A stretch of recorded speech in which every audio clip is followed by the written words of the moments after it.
Good morning, my name is Mike Curtis. I'm the pastor of Powerline Community Church. We have Christmas just a few days away here in Central Florida, and it is a chilly morning. It's probably about 55 degrees. Wow. Tell you what, I'm looking forward to it. You know, as a pastor, every Christmas, I focus on the Christmas story, at least for a couple of Sundays. I want us to really be able to see and focus on who this Jesus is, who came and was born as a man, a baby in Bethlehem with a purpose.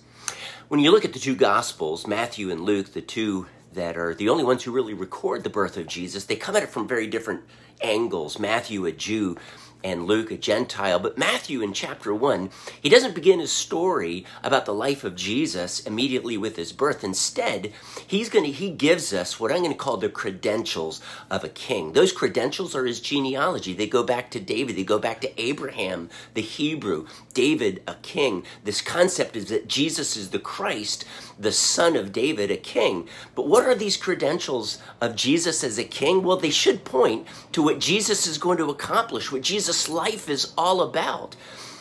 And this is what he highlights. Because in Matthew 1, verse 18, he says that Jesus was the son of Mary, or rather that Mary was the mother of Jesus. And you find 4 mothers in that genealogy.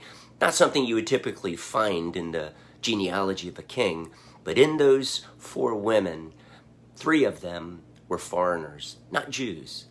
3 of them had some sort of sexual scandal associated with their name, to the point where Bathsheba's name isn't even mentioned. She's just considered Solomon's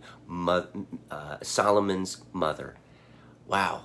You have to step back and ask, why did Matthew do this? Well, we find out. Because when the angel appears to Joseph in a dream, he says, "You shall call his name Jesus, for he shall save his people from their sins." This was Jesus' purpose. This was what Jesus came to this earth, born as a vulnerable babe in Bethlehem, came for. He came for you and me. You know, it's interesting in that genealogy and how they're divided up into 3 groups. The last group starts off with the exile of Israel. And the reason why Matthew does that is because that's where Israel still was. And that's where we are, apart from Christ, still are. We're in exile from God, estranged from him as our God because of our sin. Jesus came to fix that and to remedy it, to save you from your sin. This Christmas, as you gather around your Christmas tree, as you open gifts, understand that God gave his ultimate gift in his son Jesus. And that was that he would come and be your Savior. Would you consider that this Christmas, that Jesus came for you? Well, God bless you. Merry Christmas to you and a Happy New Year.